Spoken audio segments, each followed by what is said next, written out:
Good morning all of you. कक्षा 9 विषय हिंदी व्याकरण पाठ 2। आज हम कक्षा 9 के हिंदी व्याकरण पाठ 2 का रिवाइज अभ्यास कार्य करेंगे। पाठ का नाम है समास। समास पाठ का अध्ययन हम कर चुके हैं, फिर भी आज हम परीक्षा की दृष्टिकोण से समास पाठ का रिवाइज अभ्यास कार्य करेंगे। समास का अर्थ है पास पास रखना, छोटा करना। संक्षेपीकरण समास का अर्थ कहलाते हैं। परिभाषा: एक दूसरे से संबंध रखने वाले दो या दो से अधिक शब्द मिलकर एक नया शब्द बनाते हैं और यह नई शब्द रचना ही समास कहलाती है। एक दूसरे से संबंध रखने वाले दो या दो से अधिक शब्द मिलकर एक नया शब्द बनाते हैं और यही नया शब्द रचना ही समास कहलाता है। परिभाषा के तौर पर लिख सकते हैं कि दो या दो से अधिक शब्दों के मेल से नए शब्द बनने की क्रिया या प्रक्रिया को हम समास कहते हैं। क्लियर? समास के भेद: समास द्वारा मिले शब्द समस्त पद कहलाते हैं। समास द्वारा मिले समस्त पद कहलाते हैं। जैसे यथा और नियम, दो पद हैं और दोनों मिल गए तो यथा नियम हो गया। ये समस्त पद कहलाते हैं। देश भक्ति, दोनों अलग अलग हैं, दोनों को मिला दिया जाएगा तो देश भक्ति, ये समस्त पद कहलाएंगे। समस्त पद को तोड़ना या अलग अलग करना समास विग्रह कहलाता है। जैसे देशभक्ति, देश के लिए भक्ति, ये समास विग्रह है। यथा नियम, नियम के अनुसार, ये समास विग्रह है। तो दो या दो से अधिक शब्दों से नए शब्द बनाने की प्रक्रिया को हम समास कहते हैं। समास द्वारा मिले समस्त पदों को समस्त पद कहते हैं और समस्त पदों को अलग अलग तोड़ना समास विग्रह कहलाता है। समास के भेद: समास में किसी समास में पूर्व पद प्रधान होता है तो किसी में उत्तर पद प्रधान होता है, तो किसी में दोनों पद प्रधान होते हैं, तो किसी में तीसरे पद की ओर संकेत करता है। इस प्रकार इसी आधार पर समास के भेद निर्धारित किए गए हैं। समास के 6 भेद हैं। समास के 6 भेद हैं। फर्स्ट है तत्पुरुष समास।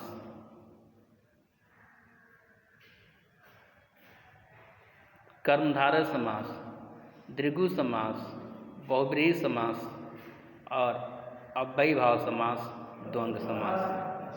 ये समास के 6 भेद हैं। तत्पुरुष समास: तत्पुरुष समास में उत्तर पद प्रधान होता है। तत्पुरुष समास में पूर्ण पद गौण होता है और दूसरा पद प्रधान होता है।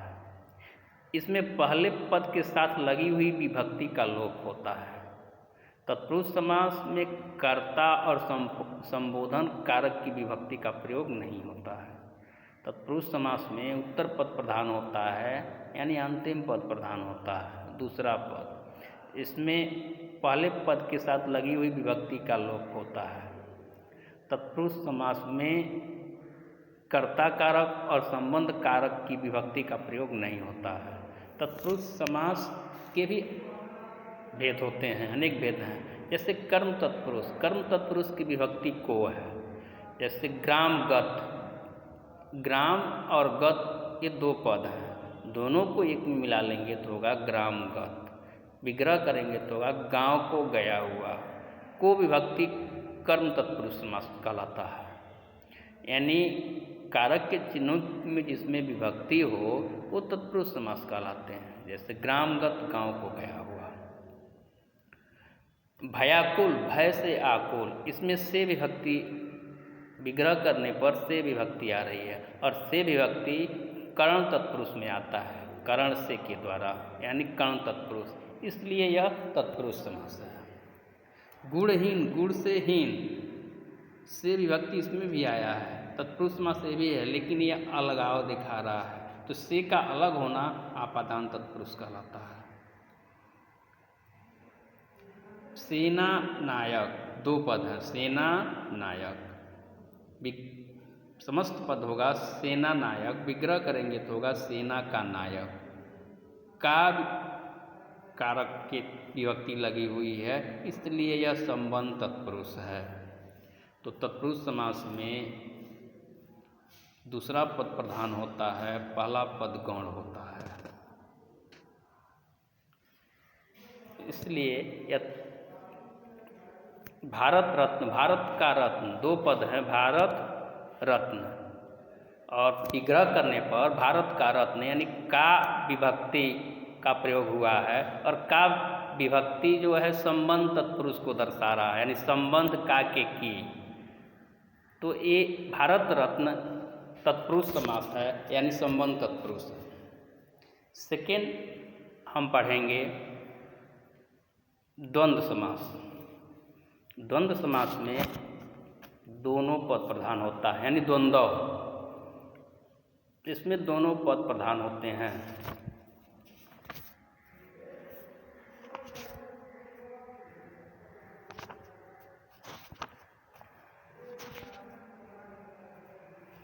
द्वंद्व समास में दोनों पद प्रधान होते हैं, और इन पदों को जोड़ने पर एवं अथवा जोड़ने पर और, तथा, एवं इत्यादि विभाजक होते हैं। जैसे माता पिता, विग्रह करेंगे तो माता और पिता। लाभ हानि, विग्रह करेंगे लाभ और हानि। गंगा यमुना, गंगा और यमुना, इसमें दोनों पद प्रधान होते हैं।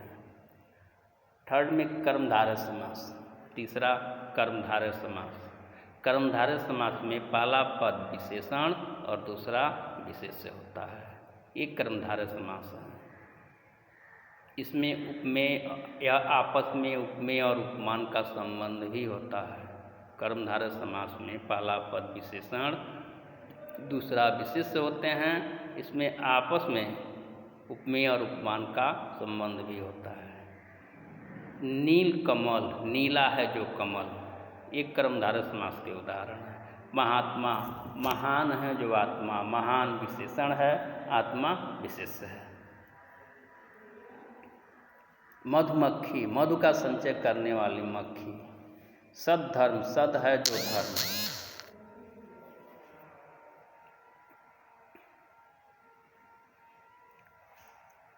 चरण कमल, कमल रूपी चरण, इसमें उपमेय और उपमान का आरोप है, इसलिए यह संबंध है उपमेय और उपमान का, इसलिए यह कर्मधारय समास है। कर्मधारय समास में विशेषण और विशेष्य का योग होता है, पहला पद विशेषण, दूसरा विशेष्य होता है। काली मिर्च, काली है जो मिर्च, यानी काली विशेषण है और मिर्च विशेष्य है, इसलिए यह कर्मधारय समास है। नेक्स्ट द्विगु समास। द्विगु समास का पहला पद संख्यावाची होता है और यह समास द्विगु समास कहलाता है। इसका पहला पद संख्यावाची विशेषण हो, यह द्विगु समास कहलाता है। जैसे दुराहा, दो राहों का समूह। त्रिवेणी, तीन बेड़ियों का समूह। पंजाब, पांच आबों का समूह। ये द्विगु समास है, यानी इसमें पहला पद संख्यावाची है, अर्थात इसमें गिनती आ रही है, संख्या। जिस समास में संख्या आए और संख्यावाचक विशेषण हो वो द्विगु समास होता है। द्विगु समास का प्रथम पद संख्यावाचक विशेषण होता है। त्रिफला, विग्रह करने पर करेंगे तो होगा तीन फलों का समूह। पंजाब, पांच नदियों का समूह। सप्ताह, 7 दिनों का समाहार, ये द्विगु समास है। नेक्स्ट बहुब्रीहि समास। इस समास में दोनों पद मिलकर किसी तीसरे की ओर संकेत करते हैं, इसे बहुब्रीहि समास कहते हैं। बहुब्रीहि समास में तीसरा पद प्रधान होता है। पहला और दूसरे पद की प्रधानता नहीं होती है, इसमें तीसरा पद प्रधान होता है। दोनों पद मिलकर किसी तीसरे की ओर संकेत करते हैं, ये बहुब्रीहि समास कहलाते हैं। जैसे लंबोदर, विग्रह करेंगे, लंबा है जिसका उदर, लंबा है उदर जिसका अर्थात गणेश। इसमें लंबोदर में तीसरा पद गणेश की ओर हम संकेत कर रहे हैं। पीताम्बर, पीले हैं वस्त्र जिसके अर्थात कृष्ण, यह बहुब्रीहि समास है। मुरलीधर, मुरली को धारण करने वाला अर्थात कृष्ण, यह बहुब्रीहि समास है। चंद्रशेखर, चंद्रमा है मस्तक पर जिसके अर्थात शिव, यह बहुब्रीहि समास है। अंशुमाली, किरणों का स्वामी अर्थात सूर्य, यह बहुब्रीहि समास है।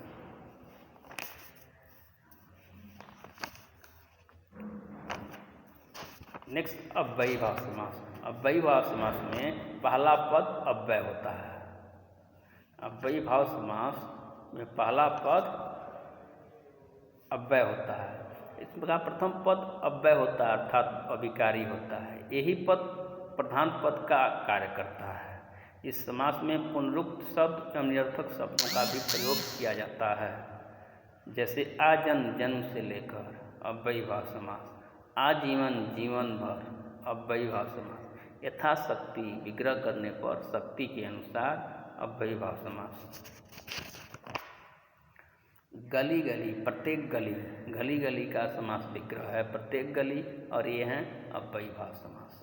प्रतिदिन, प्रत्येक दिन, ये हैं अव्ययीभाव समास।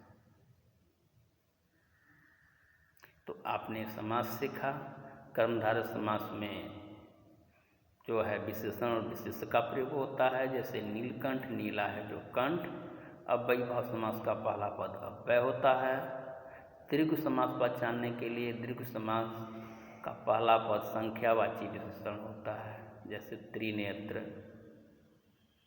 पंचवटी, ये दीर्घ समास है। द्वंद्व समास पहचानने के लिए दोनों पद प्रधान होते हैं और इसके बीच में योजक के चिन्ह होते हैं। बहुब्रीहि समास में दोनों पद प्रधान नहीं होते हैं, तीसरा पद प्रधान होता है। जैसे दशानन, चंद्रशेखर, मुरलीधर, ये बहुब्रीहि समास के उदाहरण हैं। तत्पुरुष समास कारक के चिन्हों के का लोप होता है। सेनापति, प्रधानमंत्री, ये जो है तत्पुरुष समास। भारत रत्न, गुणहीन, ये तत्पुरुष समास के उदाहरण हैं। तो सभी विद्यार्थी समास पाठ का अध्ययन करेंगे और इसके अभ्यास कार्य को करेंगे।